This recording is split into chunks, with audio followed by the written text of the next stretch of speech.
Assalamualaikum warahmatullahi wabarakatuh.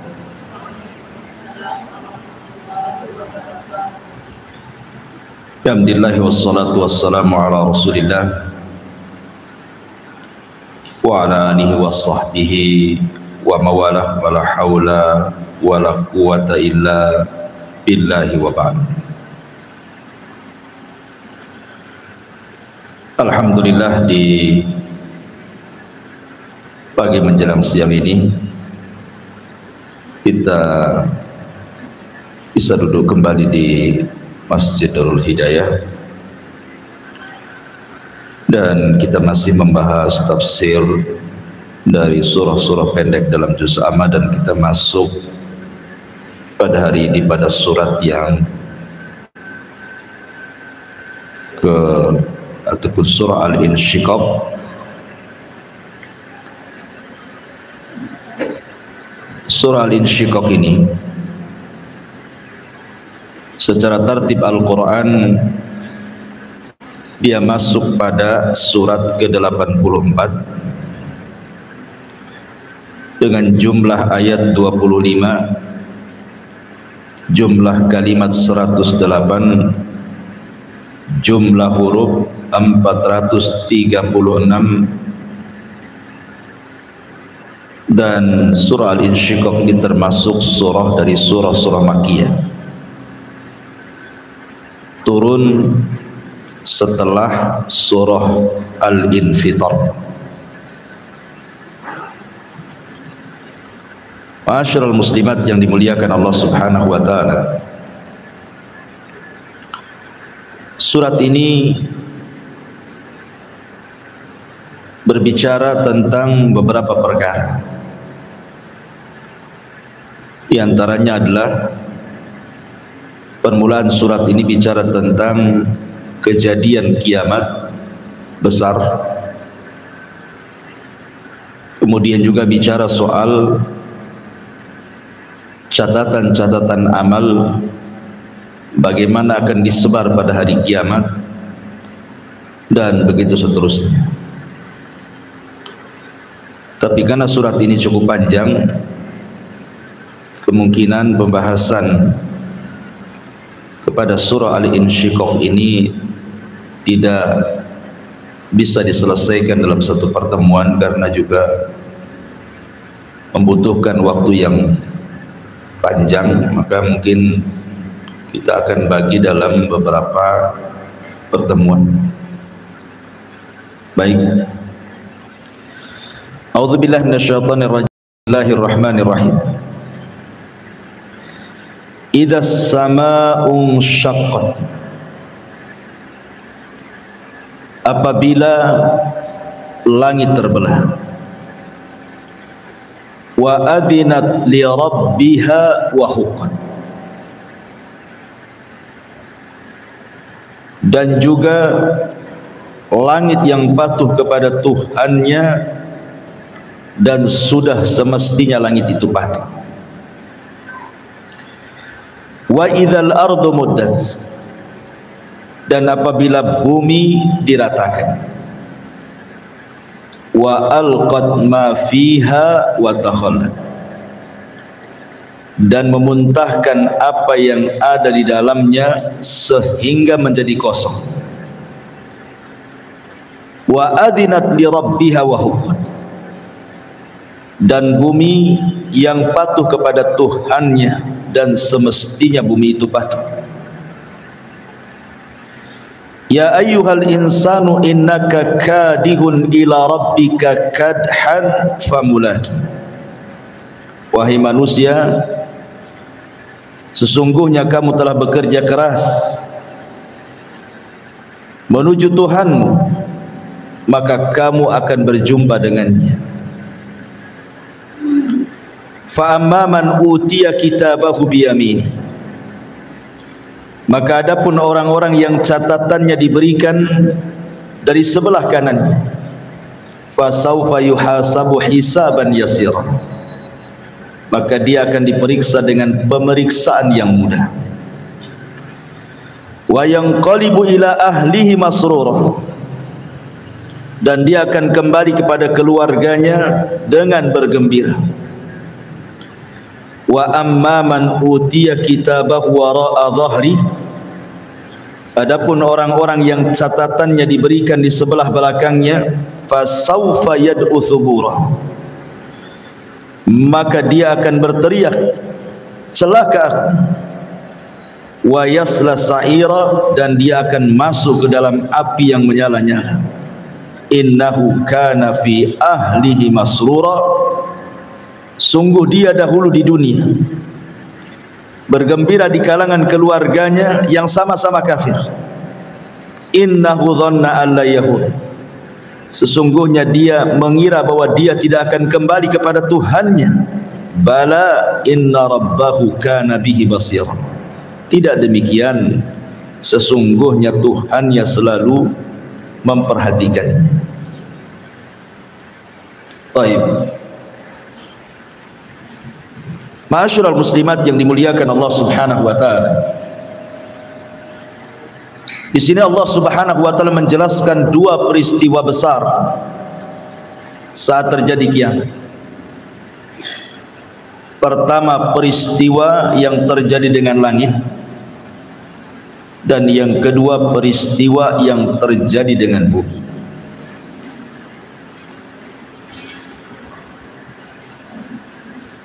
Allah Subhanahu wa taala di sini mengatakan, apabila langit terbelah. Di beberapa ayat dalam Al-Qur'anul Karim dijelaskan tentang terbelahnya langit. Di antaranya disebutkan dalam surah Ar-Rahman ayat 37. Fa idzan syaqqatis sama fakanat wardatan kadihan. Maka apabila langit telah terbelah dan menjadi merah mawar seperti kilapan minyak. Kemudian terulang dalam surah Al-Haqqah juga ayat 16, wan syaqqatis sama'u fahiya yauma idzin wahiyah, dan terbelahlah langit karena pada hari itu langit menjadi lemah. Kemudian juga dalam surah Al-Infitar Allah mengatakan idzas sama'un fatarat, apabila langit terbelah. Dan juga Allah Subhanahu wa taala mengatakan yauma tubaddalul ardu ghairal ardi was samawati wa barazu lillahil wahidil qahhar. Ketika bumi diganti dengan bumi yang lain, demikian langit diganti dengan langit yang lain. Ma'asyiral muslimat yang dimuliakan Allah Subhanahu wa taala. Di sini Allah hendak menjelaskan dahsyatnya hari kiamat. Tentu kejadian-kejadian sebelum terbelahnya langit, ada kejadian yang mendahuluinya. Di antaranya munculnya dukhan, munculnya asap hitam yang tebal yang menggelapkan bumi, dan itu tersebar di atas langit. Di sini Allah Subhanahu wa taala berfirman, fartaqib yauma ta'tis sama bidukhanim mubin, maka nantikanlah hari ketika langit mendatangkan kabut asap yang sangat hitam yang tampak jelas, yang meliputi manusia, yaghshan nas, meliputi manusia, tentunya yang durhaka. Hadza adzabun alim, inilah azab yang sangat pedih bagi kalian. Jadi sebelumnya langit itu diliputi dengan asap tebal yang disebut dengan dukhan, dan ini tanda dari tanda-tanda kiamat besar. Sebagaimana Nabi SAW mengatakan bahwa tidak akan terjadi kiamat sampai datang 10 tanda-tanda yang memulainya.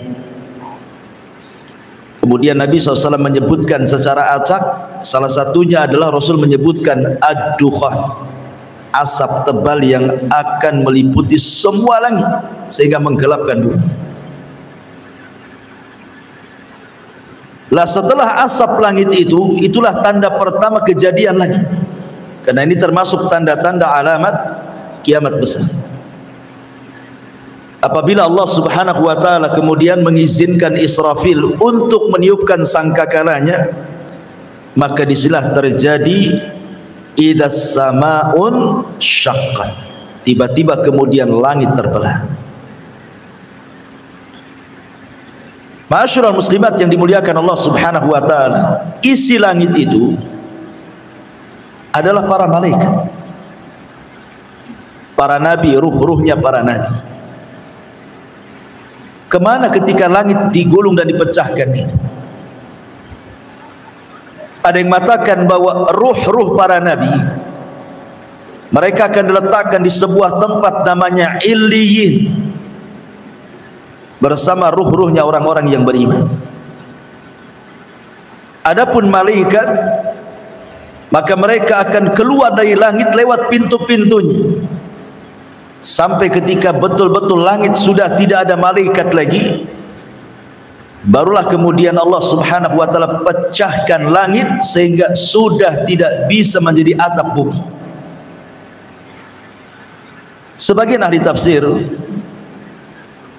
ketika memberikan catatan kepada ayat yauma tubaddalul ardu ghairal ardi was samawat, pada hari di mana Allah mengganti bumi dengan bumi yang lain serta Allah ganti langit dengan langit yang lain, yang dimaksud adalah langit akan dijadikan atap berbahan emas mengkilau. Ini sebagaimana pendapat Ali bin Abi Thalib radhiyallahu anhu. Ada juga langit saat itu akan menjadi sorga. Ini sebagaimana pendapat Ubay ibn Ka'ab. Tapi ada juga yang mengatakan bentuk langit diubah dengan peristiwa matahari digulung, kemudian bintang-bintang dijatuh-jatuhkan, atau kejadian semacamnya. Dan ini merupakan pendapat Abdullah ibn Abbas radhiyallahu anhu. Tapi ada juga yang mengatakan bentuk perubahannya adalah langit ini akan berubah-ubah. Terkadang menjadi seperti luluhan perak atau seperti kilapan minyak. Dan ini seperti pendapat Al-Imam Ibnu Abdil Al-Ambari rahimahullahu ta'ala. Dan ada juga yang mengatakan bentuk langit diubah, artinya langit itu akan dilipat sebagaimana orang melipat kertas, sebagaimana Allah mengatakan yauma natwis sama, pada hari kami lipat langit seperti melipat kertas. Ada juga yang mengatakan langit akan terbelah sehingga tidak bisa menjadi atap bumi lagi. Inilah yang disebut idzas samaun syaqqat, langit terbelah dan tidak akan menjadi atap bagi bumi lagi. Langit yang kita lihat sekarang kan menjadi atap bagi kita, bagi atap orang-orang yang hidup di bumi. Sebagaimana Allah Subhanahu wa taala mengatakan wa ja'ala lakumul arda firasya was sama banah, dan kami jadikan langit itu sebagai bangunan atap untuk kalian. Tapi nanti ketika langit itu pecah, maka sudah tidak jadi menjadi atap bagi bumi lagi, dan sudah tidak indah lagi. Kenapa? Karena langit juga sudah tidak ada berbintang lagi, bintang dijatuh-jatuhkan, kemudian matahari dan bulan disatukan, kemudian langit pun digulung oleh Allah Subhanahu wa ta'ala. Itulah makna idzas samaun syaqqat, apabila langit terbelah. Mana yang lebih dahulu, kehancuran bumi atau kehancuran langit? Sebagian para ulama mengatakan bahwa kehancuran bumi lebih dahulu dibandingkan kehancuran langit. Sebagaimana penciptaan juga dimulai dari bumi kemudian langit, maka saat penghancuran juga sebagian ulama mengatakan bahwa bumi dihancurkan dulu kemudian baru langit dihancurkan. Ketika Allah Subhanahu wa taala berfirman dalam surah Al-Insyiqaq di sini, di mana Allah Subhanahu wa taala katakan dalam ayat selanjutnya, Allah mengatakan apabila langit dipecahkan, kemudian langit akan taat kepada perintah Allah Subhanahu wa taala, maka sama seperti langit dipecahkan, bumi pun sama. Jadi kurang lebih saja nasib bumi dengan langit itu juga sama-sama akan dipecahkan oleh Allah Subhanahu wa taala. Karena Allah mengatakan wa idzal ardu muddat, dan apabila bumi itu diratakan. Di dalam Al-Quran Allah mengatakan, kalau tidak salah dalam surah Al-Muzammil, alam naj'alil arda kifata, alam naj'alil arda kifata, bukankah kami jadikan bumi itu kifata. Begini bu kifata itu, ini tisu. Sekarang bumi yang kita pijak itu seperti tisu, saya lipat seperti ini, kemudian seperti ini, kemudian seperti ini, seperti ini. Ini namanya kifata, ya. Jadi bumi yang sekarang ini bentuknya kifata, dilipat oleh Allah Subhanahu wa taala. Tapi nanti pada hari kiamat wa idzal ardu muddat, apabila bumi membuka lipatannya kemudian dihamparkan, nanti pada hari kiamat bumi akan dibuka lipatannya sehingga posisinya akan menjadi lebih lebar dan lebih panjang seperti ini, ya. Jadi bumi yang kecil nanti pada hari kiamat akan terbentang seperti ini, lebar sekali, panjang sekali. Itulah makna wa idzal ardu muddat. Setelah Allah mengatakan alam naj'alil arda kifata, bukankah kami telah jadikan bumi itu dilipat. Tetapi nanti pada hari kiamat wa idzal ardu muddat, ketika bumi kemudian dihamparkan dari lipatannya. Kenapa seperti itu? Karena nanti pada hari kiamat manusia yang pertama kali hidup, Adam alaihi salatu wassalam, dan yang terakhir mati, akan dibangkitkan, sehingga butuh tempat yang luas untuk mengumpulkan manusia sebanyak itu. Lalu bagaimana nasib bumi ketika dihamparkan itu? Bagaimana bisa terhampar seperti itu? Bukankah sebagian ulama mengatakan sekarang bentuk bumi itu adalah lonjong seperti telur, ada yang mengatakan bulat seperti bola, seperti bola mukawwar. Tapi nanti pada hari kiamat sudah tidak bulat ataupun lonjong lagi, tetapi menjadi terhampar. Wa idzal ardu muddat. Karena sebelum bumi dihancurkan itu dan diratakan, yang pertama kali dicabut apanya? Pasaknya. Ketika Allah Subhanahu wa taala ditanya dalam Al-Qur'anul Karim, yas'alunaka 'anil jibal, mereka bertanya-tanya kepadamu wahai Muhammad tentang nasib gunung. Qul, katakan ya Muhammad, kata Allah, bagaimana nasib gunung? Yansifuha rabbi nasfa, maka semua gunung yang ada di bumi akan dicabut satu persatu, kemudian diangkat ke langit dan tidak berbeban lagi. Sekarang gunung itu bebannya sangat berat karena isinya batu. Tapi nanti pada hari kiamat ketika dicabut kemudian diterbangkan ke langit dan ditubrukkan satu gunung dengan yang lainnya, maka Allah Subhanahu wa taala mengibaratkan kapas yang berhamburan di terjang angin. Sudah enggak ada lagi berbeban lagi, enggak ada lagi berat. Sehingga kemudian ketika hanya tinggal abunya saja di langit, kemudian memenuhi bumi. Ketika itulah bumi idza zulzilatil ardu zilzalah, terjadi gempa, karena pasaknya sudah tidak ada. Yang terjadi adalah gempa. Gempa yang kita rasakan di negeri kita ini, di beberapa daerah, Itu hanya tanda-tanda kecil dari tanda-tanda kiamat. Karena peristiwanya hanya di sebagian daerah, tapi tidak terjadi di daerah yang lain. Hanya terjadi di Jawa Barat saja, atau di Jogja dulu, atau di Aceh sebelum tsunami, dan begitu seterusnya. Ya. Ini adalah tanda-tanda kiamat kecil. Dan itu disebutkan dalam sebuah hadis. Nabi SAW mengatakan, la taqumus sa'ah, tidak mungkin tegak hari kiamat sampai dicabutnya ilmu. Kemudian wa yakthur az-zalazil, dan banyaknya gempa di mana-mana.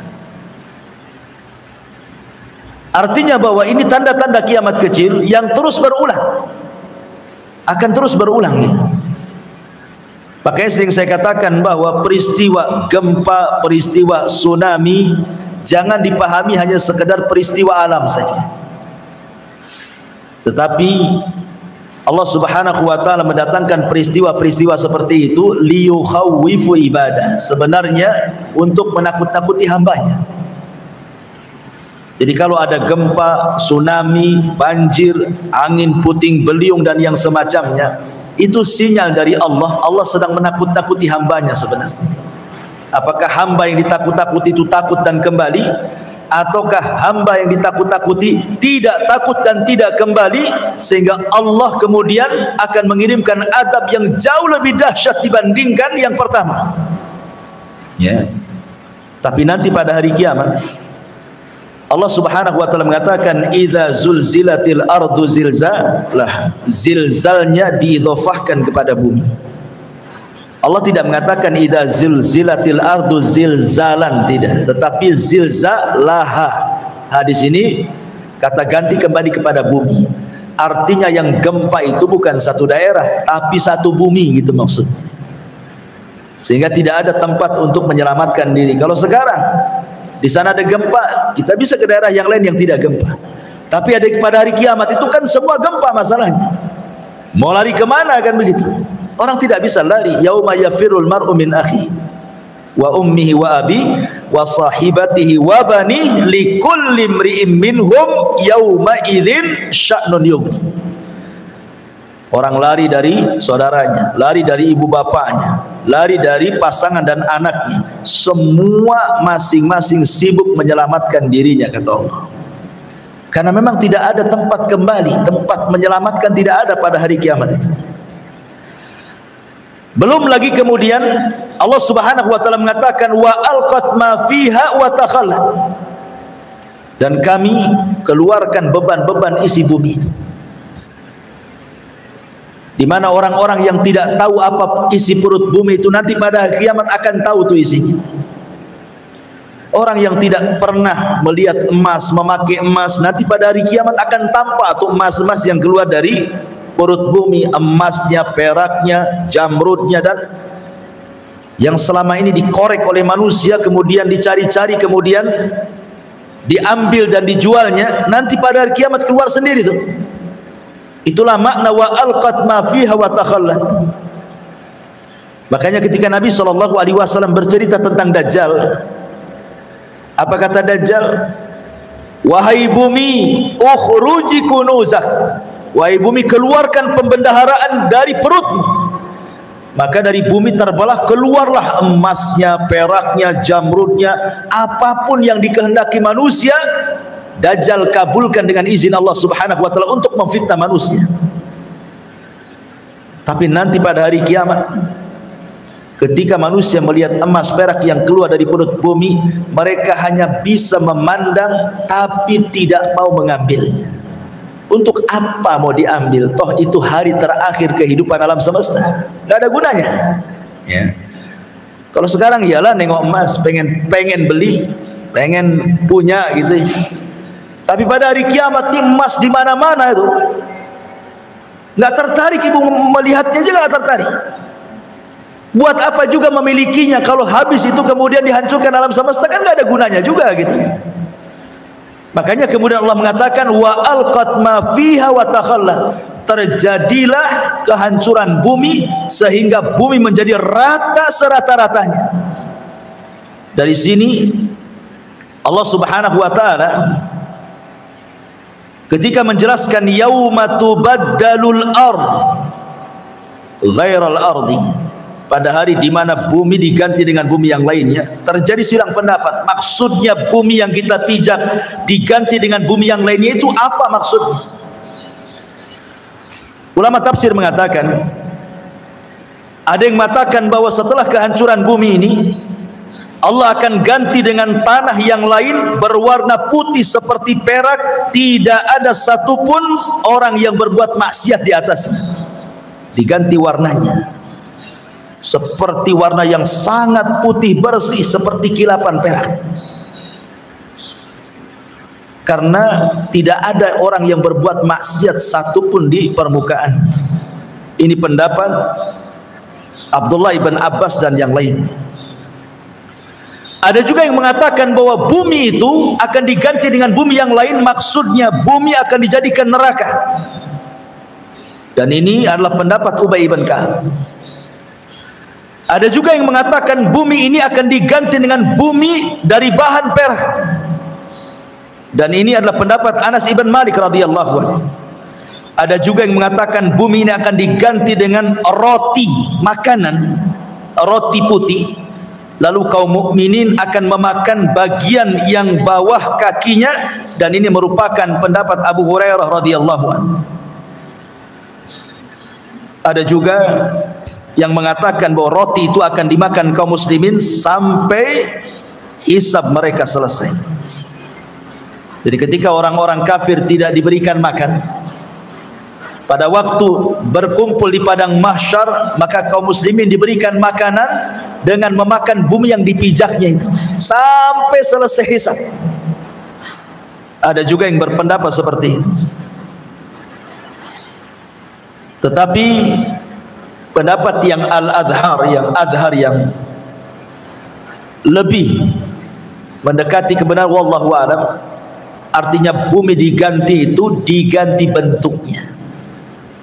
Yang tadinya bulat menjadi terhampar, yang tadinya terlipat dibuka lipatannya, dan warnanya sangat putih bersih karena tidak ada orang yang berbuat dosa di situ.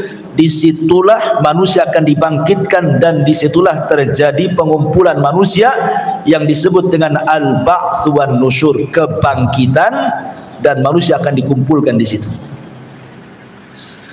Nah, setelah kemudian Allah hancurkan bumi, barulah kemudian Allah hancurkan langit. Allah ratakan langit itu. Kemudian Allah jatuhkan bintangnya. Wa idzan nujumun tasharat. Satu galaksi dengan yang lainnya dihancur-hancurkan, ditabrak-tabrakan. Apa yang terjadi? Hancur, berantakan, gak jelas. Baru kemudian Allah gulung langit itu. Yang tidak dijatuhkan itu cuma dua. Apa itu? Matahari dan bulan. Tetapi Allah akan gabungkan matahari dan bulan itu, sebagaimana Allah mengatakan wa jumi'a syamsu wal qamar. Pada hari ketika kami gabungkan matahari dan bulan, dan kelak matahari dan bulan yang digabungkan itu akan diletakkan 1 mil di atas kepala manusia di padang mahsyar, gitu ya. Idza samaun syaqqat, apabila langit dibelah. Wa adinat li rabbiha wa huqqat, dan apabila langit patuh kepada Tuhannya, dan sudah semestinya langit itu patuh. Subhanallah. Allah Subhanahu wa taala mengatakan, a antum asyaddu khalqan amis sama banaha, kata Allah. Apakah penciptaan engkau wahai anak Adam lebih hebat, lebih dahsyat dibandingkan penciptaan langit? Tentu penciptaan langit lebih hebat, lebih dahsyat dibandingkan penciptaan kita. Karena langit makhluk Allah yang jauh lebih besar dibandingkan kita, berlipat-lipat yang tidak tahu berapa hingganya. Jangankan kita, bumi saja apabila dibandingkan langit ibarat cincin dilempar ke padang pasir, kan? Padang pasir itulah langitnya, cincin itu buminya. Itu bumi, Bu, kalau dibandingkan dengan langit. Sekarang perbandingan ibu sendiri dengan langit kira-kira seperti apa? Mungkin tidak ada titiknya tuh. Kalau peta itu tidak ada pulaunya, saking kecilnya gitu. Lah langit saja, makhluk Allah Subhanahu wa taala yang amat dan teramat sangat besar, melebihi besarnya bumi yang kita pijak. Bagaimana Allah Subhanahu wa taala menjelaskan ketaatan langit dan bumi di hadapan Allah Subhanahu wa taala. Perhatikan dalam Al-Qur'an, "Tsumma stawa ilas sama wa hiya dukhan faqala laha walil ardi tiyana tau'an au karhan qalata ataina ta'in." Kemudian dia menuju ke langit dan langit itu masih berupa asap. Lalu Allah Subhanahu wa taala berfirman kepada langit dan bumi, "Datanglah kalian berdua menurut perintahku, suka atau tidak suka." Maka langit dan bumi mengatakan, "Kami datang kepadamu ya Rabb dengan penuh kepatuhan." Kalau langit saja makhluk yang sangat besar, bumi makhluk yang sangat besar yang di dalamnya ada lautan dan gunung dan yang lainnya, apabila Allah memerintahkan kepada kedua makhluk ini, dua-duanya taat. Kata Allah, "Pecahlah kau langit, langit akan pecah. Gempalah kau bumi, bumi akan gempa." Kalau langit dan bumi saja patuh dengan perintah Allah Subhanahu wa taala, bahkan alam semesta patuh kepada Allah Subhanahu wa taala, rupanya ada makhluk yang ketika diperintahkan tidak pernah patuh dengan Allah. Siapa dia? Manusia dan jin. Manusia dan jin apabila diperintahkan Allah Subhanahu wa taala, sebagian mereka tidak patuh. Padahal penciptaan manusia tidak lebih hebat dibandingkan penciptaan langit. Harusnya ketika Allah memerintahkan manusia itu harus lebih patuh dibandingkan langit dan bumi, kan? Tapi lihat bagaimana degilnya manusia. Diperintahkan oleh Allah Azza wa Jalla untuk mengucapkan kalimat la ilaha illallah, malah mengkufurinya. Diperintahkan oleh Allah untuk membaca Al-Quran, malah ditutupnya Al-Quran itu. Diperintahkan oleh Allah untuk solat, malah tidak mau melangkahkan kakinya untuk melaksanakan solat, dan begitu seterusnya. Antum asyaddu khalqan amis sama banaha, kata Allah. Apakah penciptaan kamu lebih hebat dibandingkan langit, kata Allah, sehingga tidak patuh? Jangan seperti itu. Makanya di sini Allah mengatakan, "Idas sama'u syaqqat wa adzinat li rabbiha wa huqqat." Lihat makhluk sebesar langit taat dengan Allah Subhanahu wa taala. Suruh hancur-hancur, suruh belah-belah. Begitu juga bumi. Wa huqqat wa idzal ardu muddat wa alqat ma fiha wa takhallat wa adzinat li rabbiha wa huqqat. Bumi pun luar biasa taatnya dengan Allah, dan sudah selayaknya bumi taat dengan Allah Subhanahu wa taala. Di zaman Nabi Musa alaihi salatu wassalam, datang Qarun hendak memfitnah Nabi Musa dengan membayar seorang pelacur dan mengatakan, "Wahai wanita pelacur, saya akan berikan keinginanmu, sebut saja upahmu berapa, tapi syaratnya katakan engkau sudah berzina dengan Musa di depan manusia." Akhirnya kemudian Qarun mengumpulkan manusia, membuat makar kepada Nabi Musa. Ketika manusia Bani Israel sudah kumpul tuh, Musa hadir di situ, Qarun hadir di situ, wanita pelacur juga hadir di situ. Kemudian Qarun mengisyaratkan kepada wanita itu untuk bicara bahwa dia sudah berzina dengan Nabi Musa. Bagaimana Qarun hendak mempermalukan Nabi Musa, membunuh karakternya di hadapan Bani Israel. Masa seorang Nabi berzinah dengan wanita pelacur, kan gitu? Mana marwahnya? Tapi wanita pelacur ini tidak tega untuk mengatakan seperti itu. Terkadang dia menatap wajahnya Nabi Musa, terkadang dia menatap wajahnya Qarun. Tiba-tiba dia berteriak, "Sesungguhnya Qarun sudah memerintahkan aku dan membayar aku untuk mengatakan aku berzina dengan Nabi Musa," katanya. Marah Qarun. Tidak sesuai dengan rencananya. Rupanya wanita ini tidak mau menyakiti Nabi. malah mengatakan sebaliknya. Qarun memerintahkan aku untuk mengatakan aku berzina dengan Nabi Musa, padahal aku tidak berzina dengan dia. Maka Musa emosilah. Maka Musa kemudian berdoa kepada Allah, ya Rabb, ya Rabb. Maka Allah mengatakan, ya Musa, perintahkan saja bumi itu. Perintahkan bumi yang di bawah kakimu itu, maka dia akan taat kepadamu sesuai dengan perintahku. Maka Musa mengatakan, ya ardh bli'i, wahai bumi, telanlah Qarun dan seluruh kekayaannya. Tiba-tiba bumi terbelah dan Qarun pun masuk di situ, kekayaannya masuk di situ, dan Allah katakan fa khasafna bihi wa bidarihil ardh. Kami tenggelamkan Qarun dan seluruh kekayaannya ke perut bumi. Ya. Bumi taat dengan perintah Allah. Kata Allah, ya Musa, perintahkan saja bumi itu, maka dia akan taat kepadamu karena aku yang perintahkan. Artinya bahwa bumi yang besar ini gitu ya, yang ada gunung di dalamnya, makhluk yang luar biasa di hadapan Allah, tetap taat dengan perintah Allah. Lah kita yang ada di atas buminya, kenapa tidak taat dengan perintah? Bumi yang kita pijak aja taat. Inilah yang kemudian menjadikan manusia itu zaluman jahulan. Sudah zalim, jahil lagi.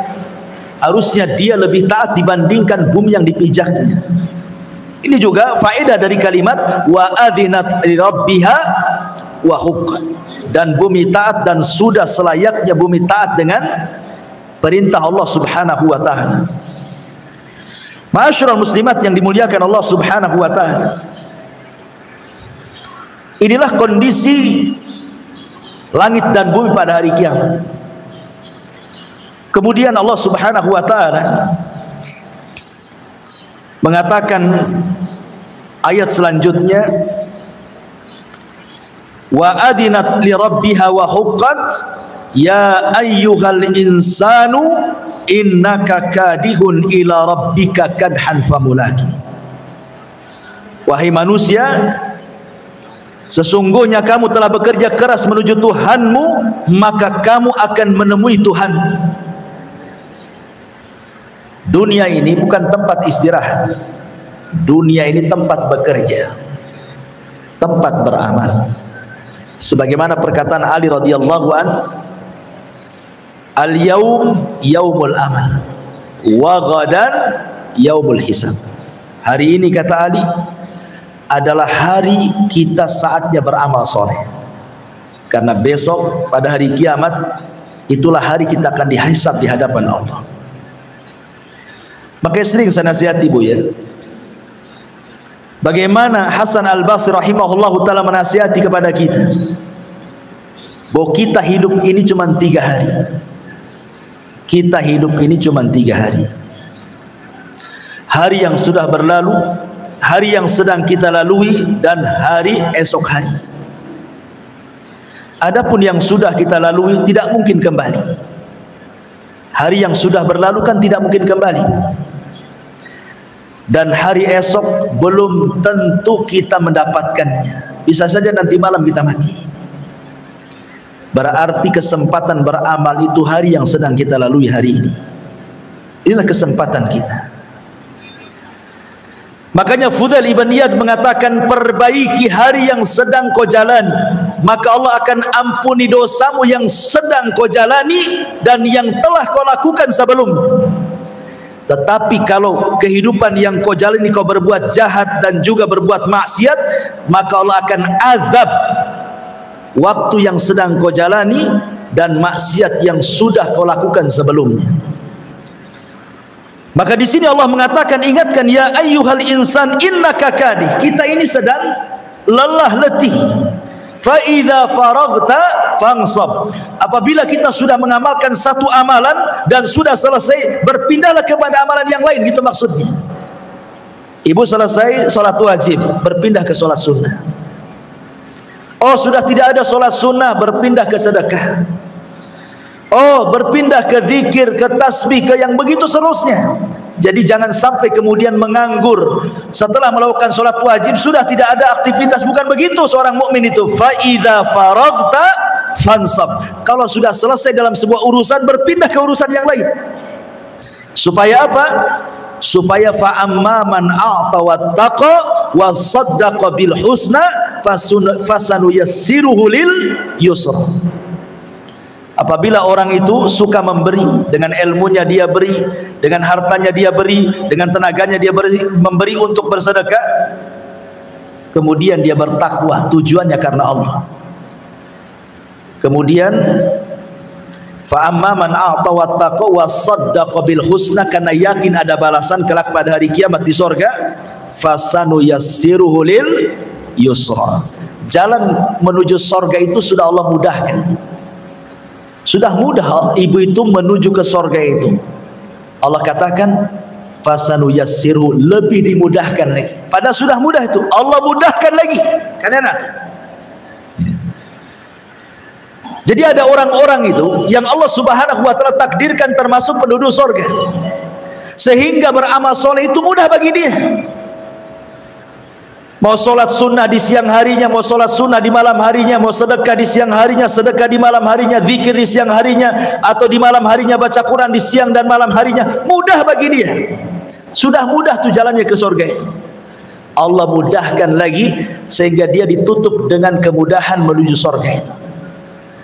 Dari sini ketika para ulama menjelaskan bahwa manusia sudah ditakdirkan ajalnya, amalnya, kemudian rizkinya, kemudian celaka dan bahagianya, berarti manusia itu sudah ditakdirkan mana penduduk sorga, mana penduduk neraka. Allah sudah takdirkan. Ketika mengusap punggung Adam, keluar ruh.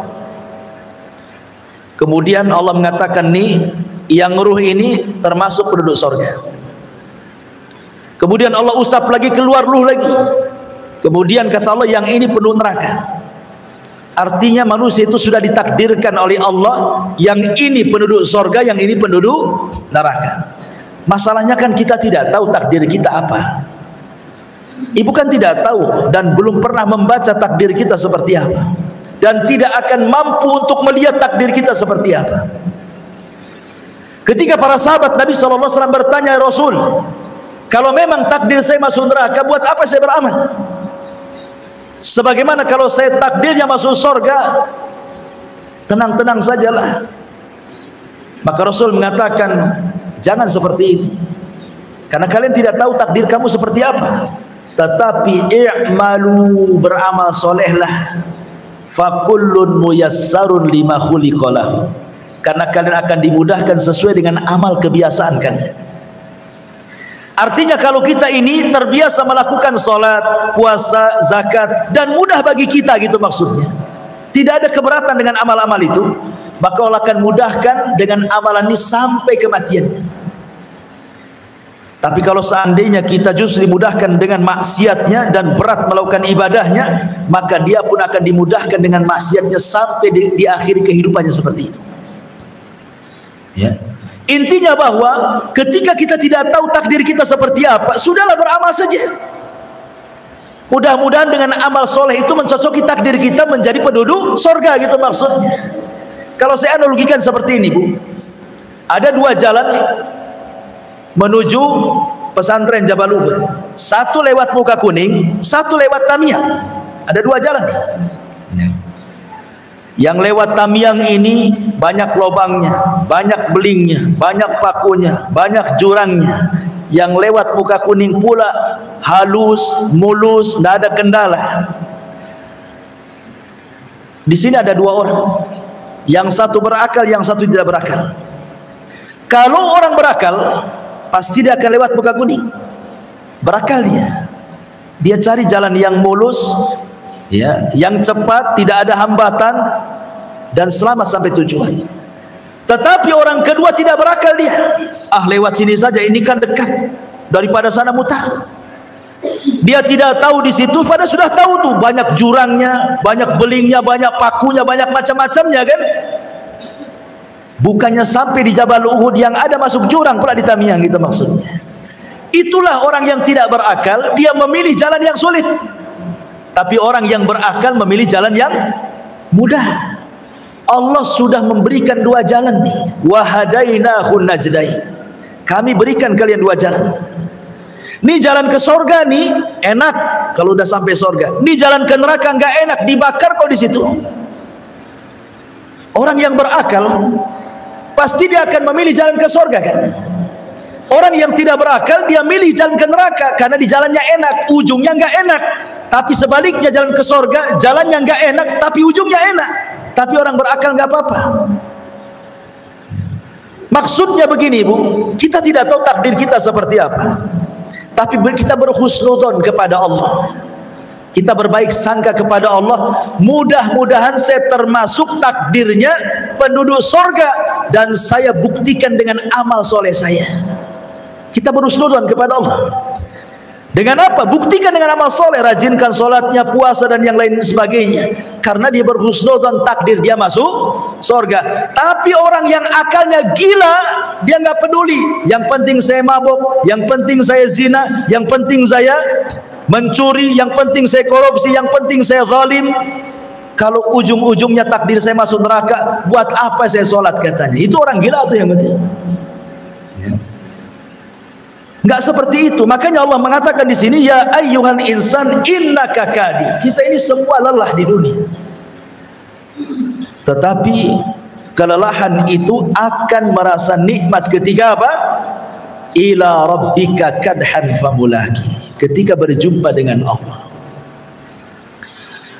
Ulama tafsir mengatakan kalimat kadhan famulakihi di sini ada hi, dhamir. Ya. Kata ganti, kembalinya kemana? Famulakihi. Dia akan berjumpa dengan Allah Subhanahu wa ta'ala. Siapa yang berjumpa dengan Allah? Amalannya ataukah orangnya? Dua-duanya memungkinkan. Ada yang mengatakan bahwa kalau yang dimaksud orangnya, maka perjumpaan kita dengan Allah bukan di akhirat saja, di dunia saja kita sudah berjumpa dengan Allah. Kapan? Ketika kita sholat. Itulah perjumpaan pertama kita dengan Allah di dunia.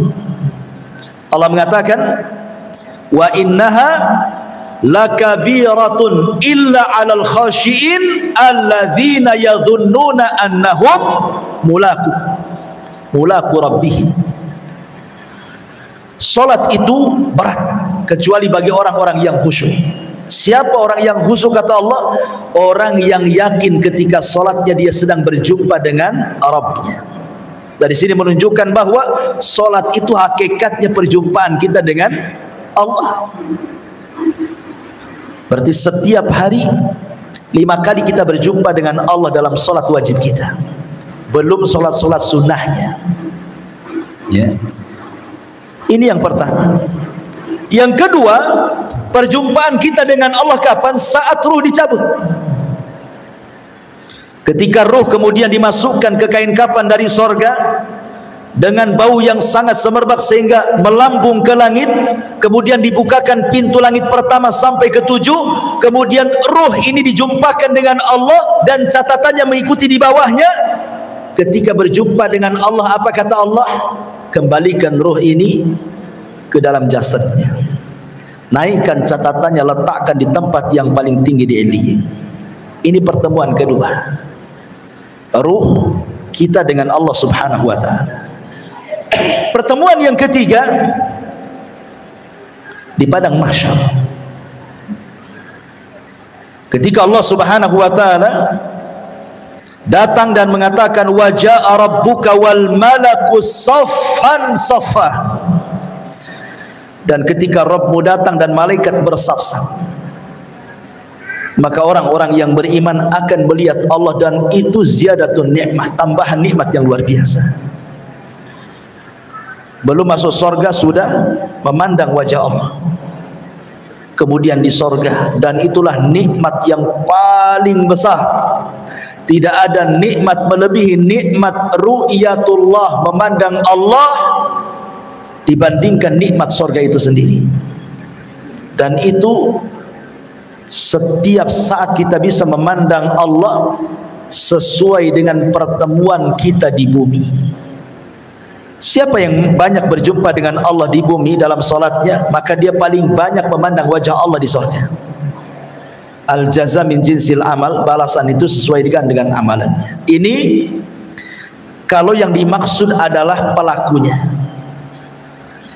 Tapi kalau yang dimaksud amalannya, famulaki itu maksudnya amalannya, akan berjumpa seseorang dengan amalannya.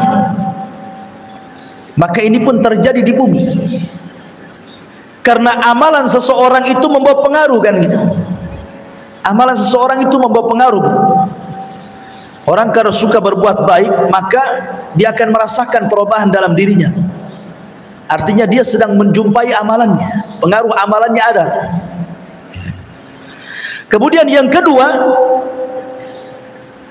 amalannya akan berjumpa dengan Allah ketika ruh naik, catatannya mengikuti di bawahnya. Maka kita akan berjumpa dengan amalannya. Kapan itu? Di alam kubur. Amalan itu akan menjelma menjadi manusia yang tampan dan cantik kalau perempuan, kemudian menemani kita sampai kiamat dibangkitkan. Ketika kiamat mau dibangkitkan, kita tanya, kamu ini siapa baik kali menemani aku dalam kubur ini? Maka orang yang tampan, yang indah, yang wangi, yang mengasihkan itu mengatakan, ana amaluka saleh, sayalah amal solehmu, sayalah solatmu, sayalah zakatmu, sayalah silaturahimmu, sayalah zikirmu, sayalah baca Quranmu, dan begitu seterusnya. Dia akan mendapatkan amalannya di kuburannya. Kemudian kelak pada hari kiamat, ketika catatan-catatan amalnya kemudian disebar oleh Allah Azza wa Jalla, maka orang-orang yang beriman akan mendapatkan amalannya dengan cara mengambil dengan tangan kanannya. Dengan bangganya dia mengatakan, ha umuqra'u kitabiyah. Oh, lihat, baca catatanku. Saking bangganya dia, karena sudah tahu dia termasuk penduduk surga, maka dia minta baca catatan saya, katanya, saking bangganya. Dan tentu ketika orang masuk surga, betul-betul dia akan mendapatkan amalannya dengan ditentukannya derajat di mana kita ditinggalkan di surga itu.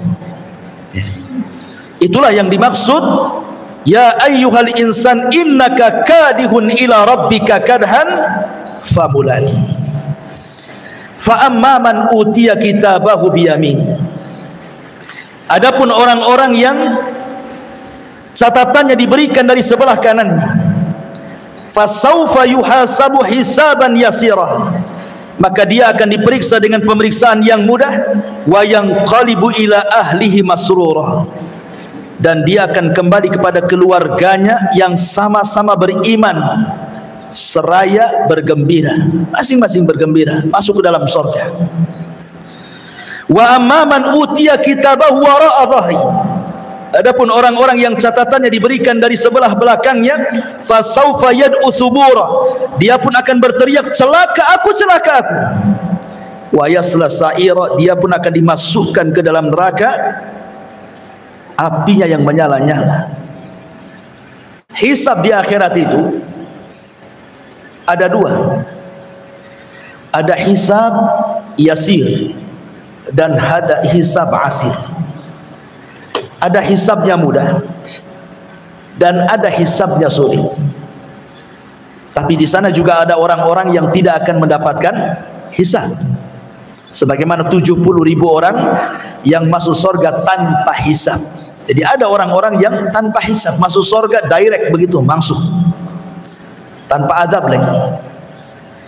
Tetapi kan tidak banyak, kebanyakan mereka adalah umat yang dihisab. Lah, hisab ada dua macam, hisab mudah dan hisab sulit. Hisab mudah ini dalam bentuk pertanyaan tapi tidak berhajat kepada jawaban, hanya mengakui nikmat saja. Ya fulan, dulu aku sudah memberikan kau harta yang banyak. Kata si fulan, betul ya. Dulu aku sudah berikan kau pasangan yang baik-baik. Kata dia, betul wa ya Rabb. Dulu aku berikan kau anak yang soleh dan soleh. Kata dia, betul wa ya Rabb. Jawabannya betul, betul, betul, betul. Ya. Dia hanya mengiyahkan atas nikmat yang Allah anugerahkan ketika di dunia. Itu hisabnya mudah tuh, yang kayak gitu tuh. Dia hanya mengiyahkan apa yang dikatakan Allah kepadanya. Tapi di sana ada hisab yang sulit. Kapan itu? Ketika terjadi perdebatan antara dia dengan Allah. Sebagaimana hadis Nabi SAW, manukisha halak.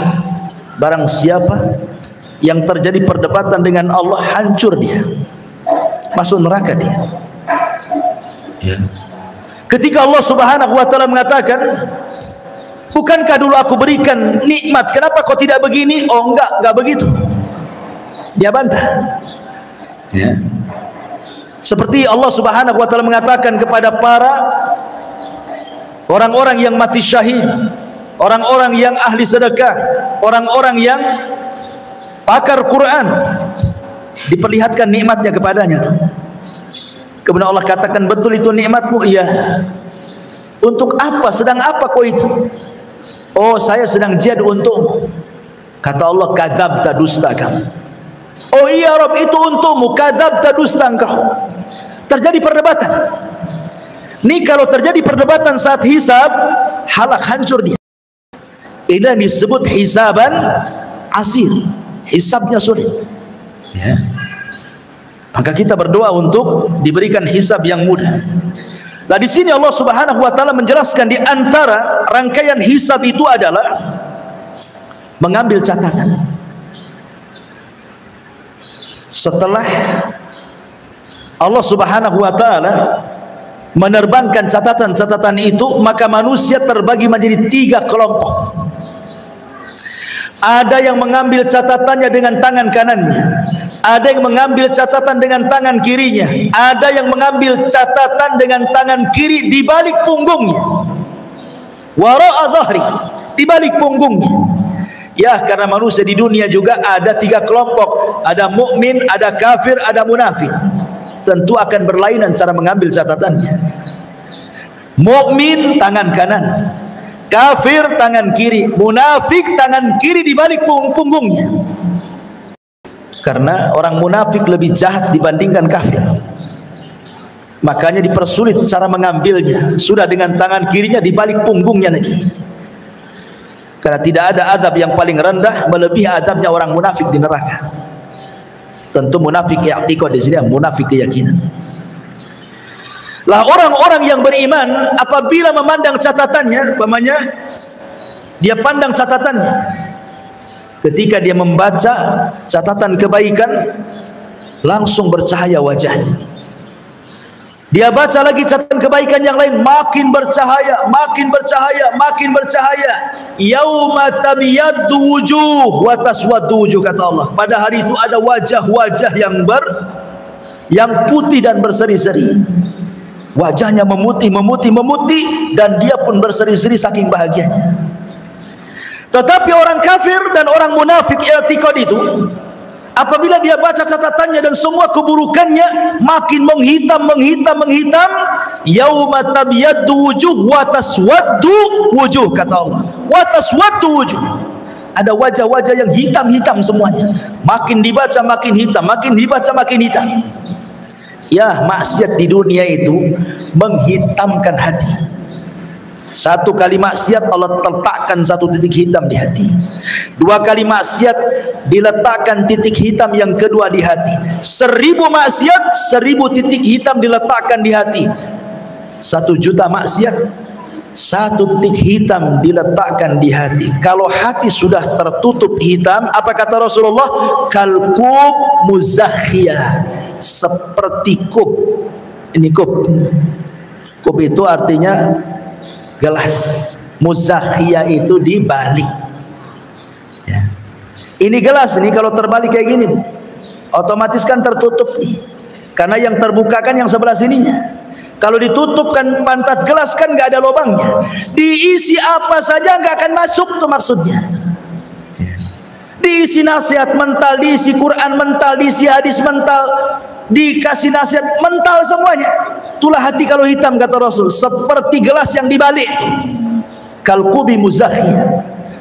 Karena hatinya hitam, macam mana mau nerima nasihat? Maka sebagaimana hitamnya hati di dunia para pelaku maksiat, maka wajahnya dihitamkan pada hari kiamat. Tapi orang-orang yang beriman memutih badannya membesar sampai ketika fisiknya sama dengan Nabi Adam 70 hasta 60 hasta. Kemudian makin tampan seperti tampannya Adam. Maka selesai dia membaca catatan itu, wajahnya berubah musfir, bercahaya dari wajah yang putih itu. Tetapi penduduk neraka makin dibaca tuh, makin besar badannya, makin besar, tidak tahu sebesar apa lagi badannya. Tapi penduduk sorga dibatasi hanya seperti fisik Adam saja, selesai.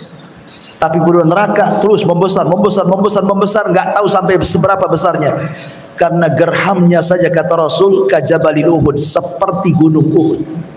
Itu gerhamnya penduduk neraka. Gimana wajahnya, gimana badannya, ya. Tetapi manusia sebesar itu masuk jahanam, jahanam tidak pernah penuh. Bahkan jahanam mengatakan, imtala'ti wa taqulu hal mim mazid. Halim tala'ti wa taqulu hal mim mazid. Allah mengatakan, hei jahanam, sudah penuh kau isinya. Kata jahanam, hal mim mazid, ada tambahan, masukkan saja ya Rabb, katanya. Saking besarnya neraka jahanam. Padahal manusia penduduk neraka itu dibesarkan tuh badannya, ya. Naudzubillah. Kemudian Allah mengatakan, innahu dhanna alla yahur. Sungguh dia mengira bahwa dia tidak akan kembali kepada Tuhannya. Orang-orang kafir atau para pendusta dan para pendosa itu di dunia, dia sangka dia tidak akan kembali kepada Allah. Bala inna rabbahu kana bihi basira. Tidak demikian, sesungguhnya Tuhannya selalu memperhatikannya. Jadi Allah ketika mengatakan innahu kana fi ahli masrur, orang yang ketika di dunia bersenang-senang dengan keluarganya, kerjanya hanya shopping saja, dunia saja, jalan ke sana kemari saja, tidak ada aktivitas ibadah untuk dia, karena dia pikir tidak akan ada hisab. Rupanya pada hari kiamat semua akan terbalik semuanya. Makanya Aisyah radhiyallahu anha ketika bertanya kepada Rasul soal hadis, man ahabba liqa Allah ahabballahu liqa'ah, wa man kariha liqa Allah karihallahu liqa'ah. Siapa yang cinta ingin berjumpa dengan Allah, Allah cinta berjumpa dengan dia. Siapa yang benci berjumpa dengan Allah, Allah pun benci berjumpa dengan dia. Apa maknanya?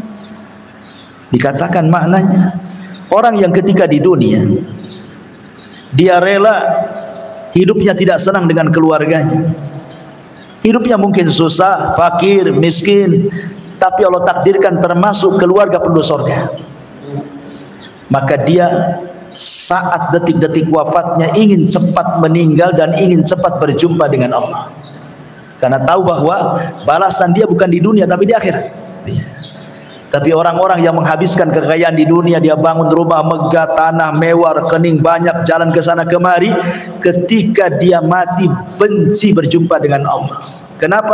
Karena dia tidak bisa jalan-jalan lagi, tidak bisa lagi pelesiran ke sana kemari. Dia harus meninggalkan tanahnya, meninggalkan rumahnya, meninggalkan pekerjaannya, meninggalkan ATM-nya, meninggalkan semua kenikmatan dunianya. Bencilah dia berjumpa dengan Allah, makanya sulit kematiannya, ya.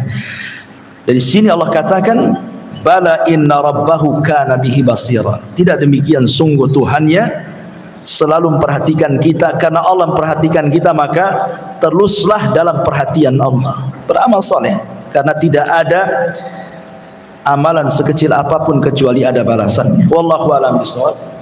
Ini penggalan ataupun separuh dulu dari surah Al-Insyiqaq ini, karena terlalu banyak juga dan materinya juga nanti sudah berbeda dengan materi surah Al-Insyiqaq ayat 1 sampai 15. Wallahu a'lam.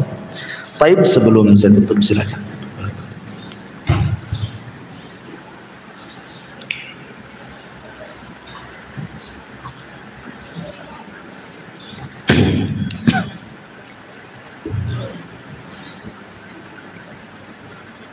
Bismillahirrahmanirrahim. Waalaikumsalam. Ya ayyuhal insanu innaka tahu yang yang Ustaz bahas tadi, salah satunya dari penjabaran ayat yang tadi, yaitu orang-orang yang menerima catatan amal kerjaan amal. Ceritanya pada awal itu Ustaz bisa sampaikan, hisab itu mudah dan sulit. Terus juga dikatakan ada 7 orang masuk surga tanpa hisab. Yang menanyakan, apakah pada ayat yang kelima ini Ustaz ada kaitannya dengan orang yang menerima catatan dengan teman-teman? Berarti dia salah satu orang yang masuk surga tanpa hisab itu Ustaz. Alhamdulillah. Orang masuk surga tanpa hisab, mereka tidak terkena hisab. Sementara proses hisab itu ya mencakup timbangan, penyebaran catatan amal, itu masuk dalam kategori hisab. Ya. Jadi orang masuk surga tanpa hisab itu keluar dari kuburan direct masuk surga dia. Oh, enggak ada proses-proses. Orang masuk surga tanpa hisab ini keluar dari kuburan langsung masuk surga. Itu maksudnya yadkhulunal jannah bighairi hisab wala. Tapi kalau orang masih di padang mahsyar, masih ada proses hisab, proses ini, proses itu belum masuk surga tanpa hisab dan adab. Berarti dia masih dalam proses orang-orang yang masuk surga dengan hisab. Berarti yang menerima tangan itu belum. Iya. Iya, itu proses hisab, berarti masuk surga dengan hisab namanya ya. Terus Ustaz, dari 70 orang yang masuk surga dengan hisab, mereka akan membawa lagi setiap satu dengan berapa orang lagi yang masuk surga dengan 70.000 orang yang sama. Ya, dalam Musnad Imam Ahmad. Masuk urutan orang yang masuk surga dengan hisab, dia langsung masuk surga. Ya, maksudnya setiap satu orang akan membawa sekian ribu lagi itu. Kalau tidak salah terdapat dalam Musnad Imam Ahmad. Ya tentu dengan sifat-sifat yang sama. Karena Rasul kan ketika menyebutkan 70.000 itu tidak menyebutkan orang secara nama, tetapi menyebutkan sifat. Alladzina la yastarqun wala yaktawun wala yatatayyarun wa ala rabbihim yatawakkalun, kan begitu. Orang yang tidak meminta ruqyah, orang yang tidak minta kai, orang yang tidak tatayyur, dan orang yang kuat tawakalnya kepada Allah. Artinya sempurna tauhidnya. Makanya masuk surga tanpa hisab dan adab karena sempurna tauhidnya. Kalau orang bisa melakukan, kalau di zaman kita agak sulit melakukan 4 perkara ini, terutama yang terakhir itu paling sulit sekali. Tawakal, paling sulit tawakal. Ya, ibu saja tawakalnya masih sama suami nggak kerja pusing, besok makan apa katanya. Ya. Dari 70 dan satu membuat 70 lagi. Yang anak tanyakan, apakah kita ketika Allah perintahkan membawa 70 tadi, itu apa ada di benak kita waktu itu kita akan memilih orang-orang yang berada di dalam hati kita, sahabat-sahabat kita, saudara kita, atau itu Allah yang memberitakan sikuran atau memang secara global kelompok yang itu yang masuk surga. Wallahu alam, tidak ada keterangan para ulama soal itu, tetapi kita hanya mengacu kepada zahir hadis. Boleh jadi ketika satu orang membawa sekian ribu lagi, ya sifat-sifatnya sama. Sifat-sifatnya mengacu kepada 4 sifat tadi. Tidak minta ruqyah, tidak kai, tidak tatoyur, dan bertawakal. Itu yang lebih selamat kan gitu. Karena itu zahir hadis seperti itu. Wallahu a'lam. Yang ini ada yang dikatakan wa idza al-ardu tadi Ustaz jabarkan bumi itu dilipat-lipat seperti yang Ustaz perumpamakan tadi. Kemudian bumi itu dihamparkan. Itu ketika bumi dihamparkan, pada waktu itu kan sudah hari kiamat besar. Nah, yang ditanyakan berarti pada masa bumi dihamparkan itu tidak ada lagi yang namanya semua cerita Allah sudah ada Ustaz. Sudah mau dibicarakan dia semuanya. Iya. Terus Ustaz, ketika bumi dan gambaran tadi dilipat-lipat, apakah waktu itu yang seperti laut, gunung itu termasuk di dalam lipatan-lipatan itu, Ustaz? Baik. Ya, alhamdulillah. Bumi apabila dihamparkan ini sudah selesai. Sudah selesai terjadi kehancuran alam.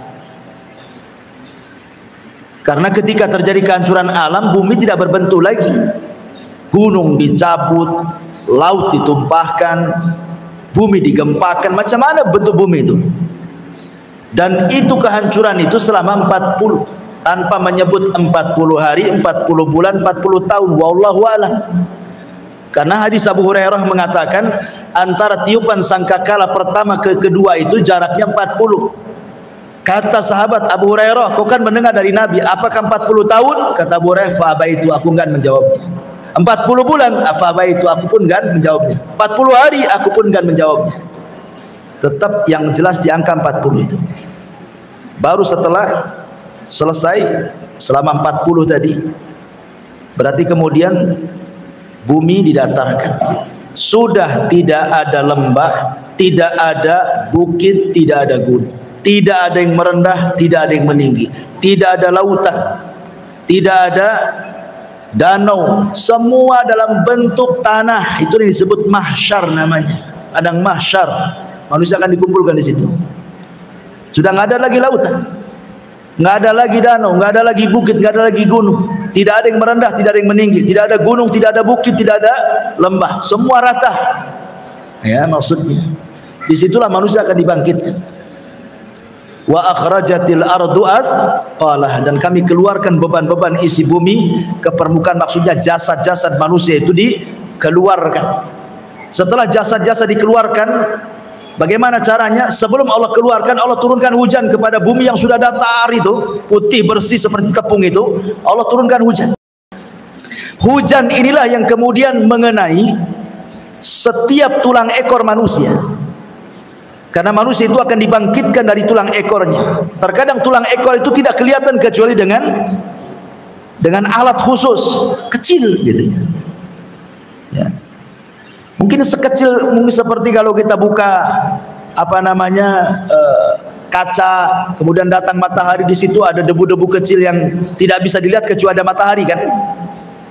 Ya. Lah itu tulang-tulang ekor yang tidak bisa dilihat mata. Dari situlah manusia dibangkitkan. Jadi setelah terkena hujan, maka akan bangkit semua manusia, kemudian ditumpahkan ke permukaan. Setelah semua ada di permukaan, jasad itu semuanya, di sini Allah firmankan, wa idzan nufusu zuwizat. Ruh yang ada di iliyin dilepas semuanya. Ruh yang ada di sijin, ruhnya orang kafir dilepas semuanya, melesat ke semua badan-badannya sejak zaman Adam sampai yang terakhir mati. Maka orang yang pertama kali bangkit adalah Nabi SAW. Ana awal man ansyaqtu bihil qabr. Akulah yang pertama bangkit dari kuburan. Kemudian aku melihat Nabi Musa sedang bersandar. Aku tidak tahu apakah dia dulu ataukah aku, kata Nabi. Dan pada hari kiamat ketika dibangkitkan, khufatan, tidak beralas kaki, khufatan, tidak bersandal, uratan, tidak berpakaian, khufatan, uratan, ghurlan, buhman, tidak beralaskan kaki, tidak berpakaian, kembali tidak ada di khitan, buhman, tidak membawa sehelai harta di badan, dan posisinya dikembalikan kepada seperti sebelum disunat. Kenapa? Untuk mempertanggungjawabkan semua badan. Makanya yang tadi sudah disunat dikembalikan lagi, tidak di khitan, supaya mempertanggungjawabkan semua badan di hadapan Allah Azza wa Jalla. Gitulah kondisi manusia, dan manusia ketika dibangkitkan sesuai dengan kematiannya. Wallahu a'lam. Iya. Ketika kami Allah perintahkan dari diri semua tubuh sudah masuk kepada jasadnya, terus berkaitan dengan ayat yang terakhir kita bahas tadi, bahwa manusia menerima catatannya dengan tangan kanan, tangan kiri, dan tubuhnya. Karena yang memiliki yang kafir dan tubuh yang kafir. Terus kawan tanyakan, apakah waktu itu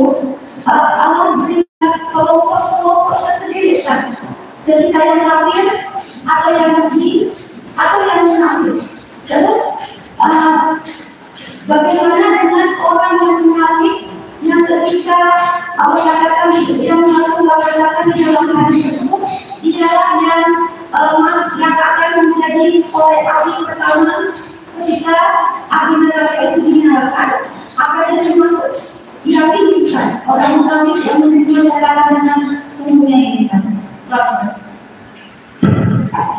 Ya, alhamdulillah.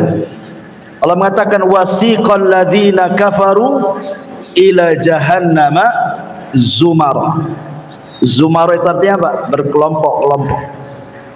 Dan kami giring orang-orang kafir ke dalam neraka jahanam itu berkelompok-kelompok.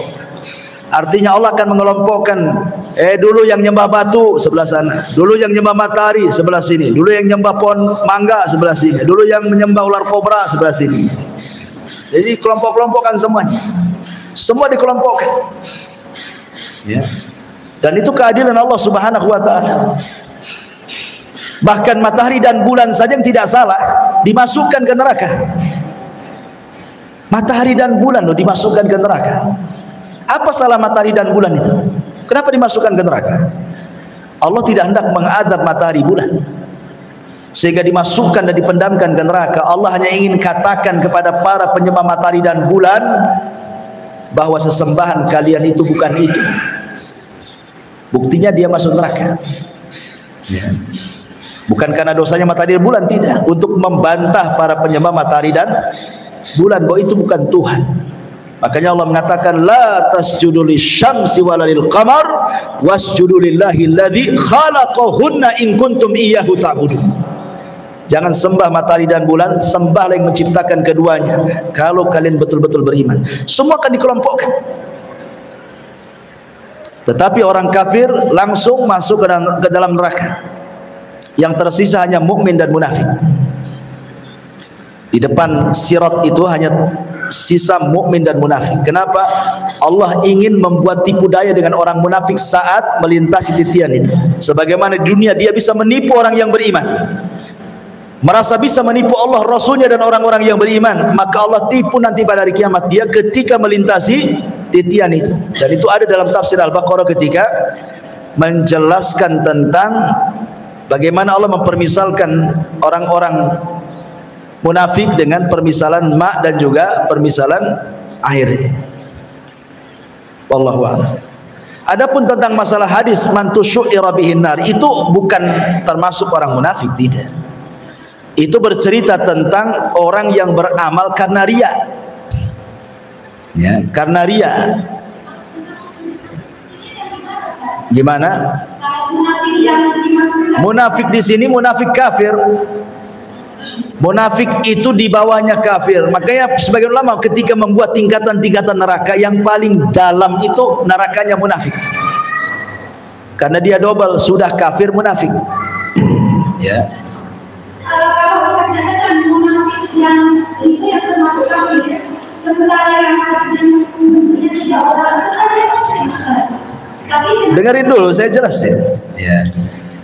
Yang saya maksudkan munafik di sini, yang maksud neraka yang paling dalam itu maksudnya munafik i'tiqad. Makanya saya ulang-ulang, munafik i'tiqad, munafik keyakinan.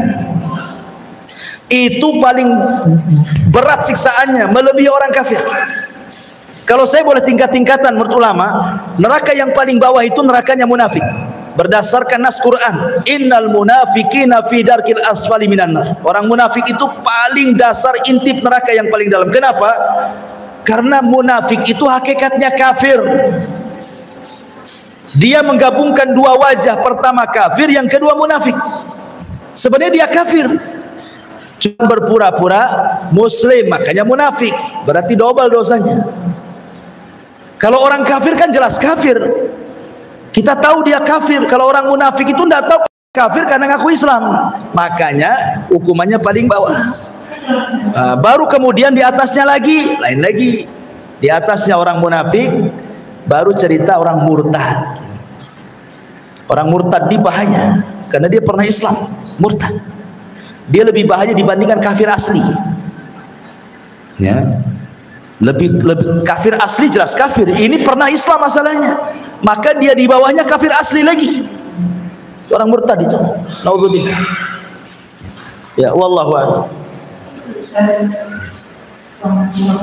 Waalaikumsalam.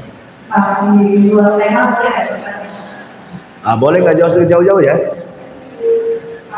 misalnya pengajian Ustaz itu dengan satu hadis yang mengatakan kalau ada satu kaum yang tidak berdosa, jadi berbuat dosa sama sekali, kemudian Allah menjadikan dia dengan kaum yang lain supaya berbuat dosa kemudian bertobat. Oke. Iya. Apakah pernyataan tersebut positif atau negatif atau kita kalau maknanya berbeda, itu kita kan terjadi masuk surga kita menghindari dosa. Tapi saat dengan negatif ini apakah ini positif atau negatif gitu? Pernyataan dari menyenangkan dan dijadikan dengan kalau berbuat dosa itu juga. Iya. Oh iya. Bismillahirrahmanirrahim. Hadis itu ya jelas positif. Nggak ada hadis yang negatif itu. Kayak baterai aja. Positif negatif. Jadi semua positif, perintah positif, larangan pun positif. Semua positif dalam Islam itu. Maksud hadis itu, kalau seandainya satu dunia ini tidak ada yang berdosa, maka akan diwafatkan semuanya, diganti dengan kaum berdosa kemudian bertobat. Maksudnya apa? Ada syariat tobat, dan Allah suka dengan orang yang tobat. Kalau seandainya tidak ada yang berbuat salah, tobat dari apa? Tobat dari apa?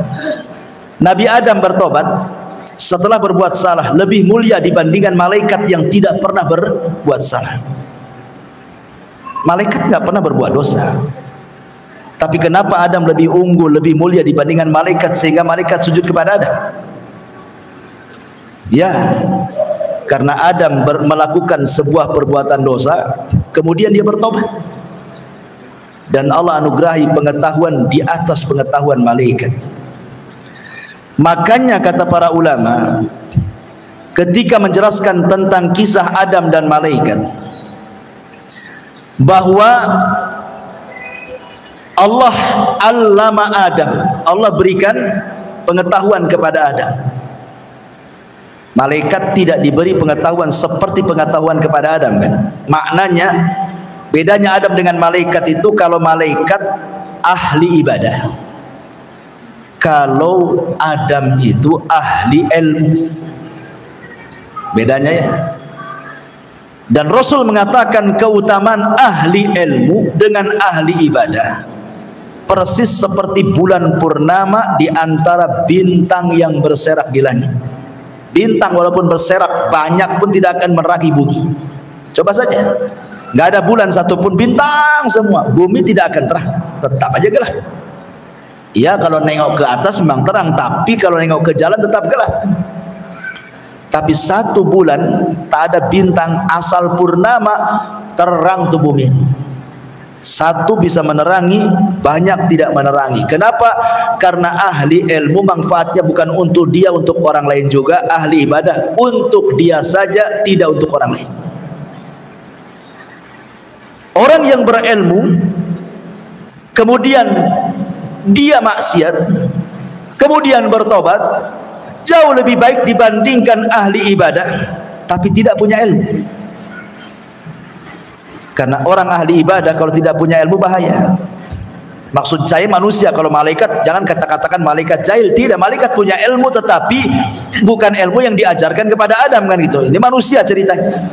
Ya. Jadi kenapa Allah Subhanahu wa taala kemudian suka dengan orang-orang yang bertobat, dan orang tobat itu setelah melakukan maksiat? Makanya kemudian diantara fitrah anak Adam itu adalah maksiat dia, karena Allah berikan hawa nafsu. Pasti maksiat, nggak ada yang nggak maksiat manusia itu. Makanya Allah mengatakan fala tuzakku anfusakum, jangan kau merasa paling bersih sendiri, tidak, manusia tidak ada yang bersih. Tetapi Allah Subhanahu wa taala buat syariat, sebesar apapun dosa kamu ada tobat, dan Allah suka sehingga ketika tobat itu yang dipandang tobatnya, Allah lupakan dosanya. Kan enak tuh ya, kita suruh berbuat tobat, Allah bekali hawa nafsu kemudian kita maksiat, Allah pula suruh kita tobat dan Allah yang berikan tobatnya. Nah, kan enak. Kalau orang tidak ada yang berbuat dosa, buat apa Allah ciptakan neraka surga? Apa gunanya? Kenapa ada surga dan neraka? Ya itulah gunanya di situ, supaya Allah menguji manusia juga kan. Jadi itu semua positif sebenarnya, positif ya. Karena orang itu, Allah itu paling suka dengan yang orang-orang bertobat itu. Bahkan Allah lebih bahagia dengan orang yang bertobat dibandingkan orang yang hampir mati di tengah padang pasir karena kehilangan unta dan seluruh perbekalannya. Tiba-tiba ketika sudah putus asa mau mati, untanya di depan dia, apa nggak bahagia tuh? Tapi Allah lebih bahagia menerima tobat dibandingkan bahagianya orang ini katanya. Ada cerita nih, ada orang berjalan di padang pasir, makanannya, minumannya, bekalnya semua ada di atas unta. Kemudian dia tidur, untanya hilang. Dicari berhari-hari nggak ketemu. Sementara padang pasir itu lautan pasir, mau kemana?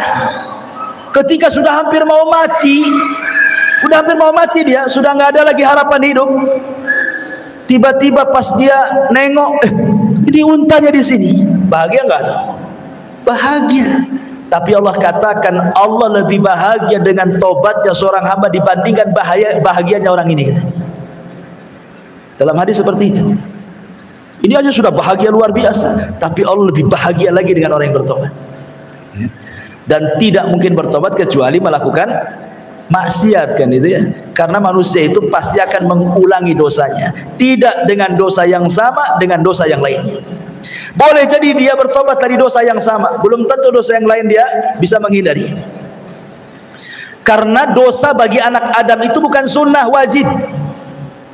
Bukan sunnah tapi wajib. Maksudnya wajib berbuat dosa manusia itu. Pandangan bisa memandang yang haram, telinga bisa mendengar yang haram, hidung bisa mencium yang haram, lisan bisa mengucapkan yang haram, kaki pula bisa melangkah yang haram. Itu semua pasti melakukannya. Tidak tangan ya kaki, tidak kaki ya mata, tidak mata ya telinga, kan begitu ya setiap hari. Oh oke, tidak semuanya, hati pula melakukannya, akal pula melakukannya ya. Jadi karena sebuah kewajiban dosa itu, makanya ada pintu tobat di situ. Dan Allah suka dengan orang yang bertobat. Jadi semua jadi positif kok. Wallahu a'lam. Ya. Kalau itu argumen untuk bumi itu karena sekarang apa itu bukan karena manusia yang sekali ini manusia itu karena itu orang berbeda itu menentukan juga saatnya sekarangnya bumi itu karena dosa itu bukan karena manusia itu bagaimana sifatnya itu. Oh, yang kena gempa itu yang roboh rumahnya, bukan yang tidak sholat saja, yang sholat pun roboh gitu. Itu ya. Jawabannya gimana? Ya, Allah mengatakan dalam surah Al-Anfal, wattaqu fitnatal la tusibannal ladzina zalamu minkum khassa. Takutlah akan azab, akan fitnah. Kalau Allah timpakan, maka yang terkena bukan orang zalim saja, tapi orang baik pun terkena imbasnya. Kapan itu? Ketika al-amru bil ma'ruf dan nahyu anil munkar itu tiada di sebuah tempat. Ketika orang baiknya membiarkan kesyirikan, padahal dia tahu itu syirik. Ketika orang baiknya membiarkan penyelisihan sunnah, tahu itu menyelisih sunnah, diam saja dia. Ketika orang baiknya membiarkan perzinahan, membiarkan pelacuran, membiarkan homoseksual, LGBT dan yang semacamnya, mabuk-mabukan, narkoba dan semacam, dibiarkan saja, lu gua bahasanya. Yang penting saya nggak make, kau mau make terserah kau lah katanya. Ketika al-amru bil ma'ruf wa nahyu anil munkar terhenti, disinilah kalau fitnah datang jangan salahkan kalau bukan orang zalim saja yang kena, kalian pun orang baik kena. Karena tidak memerintahkan yang baik dan mencegah dari keburukan. Lihat ketika kita cerita tentang Ashabus Sabti, orang yang hidup di tepian laut dari kalangan Bani Israel. Ketika dilarang jangan cari ikan hari Sabtu, ada sebagian kecil yang kurang ajar dari Bani Israel ngambil ikan pada hari Sabtu. Sama orang-orang baiknya, jangan, nanti Allah akan azab kalian. Rupanya ada orang yang ketiga, orang yang menasihati, ngapain kau peduli dengan orang-orang yang melanggar dari Sabtu itu? Biarkanlah mereka diazab, nggak usah cerewet katanya. Nih, ada 3 kelompok di sini. Satu yang mengambil ikan dari Sabtu, satu yang menasihati orang yang mengambil ikan di hari Sabtu, satu orang yang tak terima sama orang yang nasihati orang yang mengambil ikan di hari Sabtu. Kan begitu di masyarakat umumnya. Ada 3 rumah. Yang satu lagi mabok, lagi nyetel musik kencang-kencang. Kata tetangga sebelahnya, nggak boleh itu, haram-haram musik, haram-haram itu, mabok-mabok, nggak boleh, nggak boleh. Pising yang sebelahnya, bukan ikut menegur, malah datang ke yang menegur. Nggak usah, biarkan saja. Gitu ya. Mesti manusia itu terbagi 3 tuh di masyarakat. Ya. Akhirnya yang menegur itu tidak mau kumpul sama orang yang ngambil ikan dari Sabtu, dipagar sama dia, di benteng. Aku hidup sama dia saja, saya hidup di sini, di benteng. Jadi yang di balik benteng, yang orang-orang yang suka nasihati, mereka nggak mau satu kampung, di benteng kampungnya. Sehingga yang satu kampung dengan orang-orang yang hidup mengambil ikan di hari Sabtu adalah orang-orang yang menasihati orang yang menasihati tadi. Hidup satu dengan mereka. Rupanya datang azab Allah. Ketika datang azab Allah, Allah kutuk mereka jadi kera dan sebagian jadi babi. Orang yang mengambil ikan dari Sabtu jadi kera. Orang yang melarang kepada orang yang melarang mengambil ikan dari Sabtu jadi babi dia. Nah, kan? Makanya terjadinya musibah biar kita orang baik tidak terkena, makanya harus ditegakkan al-amru bil ma'ruf wa nahyu 'anil munkar. Jangan diam dari kemungkaran, gitu maksudnya. Ya, supaya tidak terkena imbas kalau Allah menurunkan fitnahnya kepada manusia. Wallahu a'lam.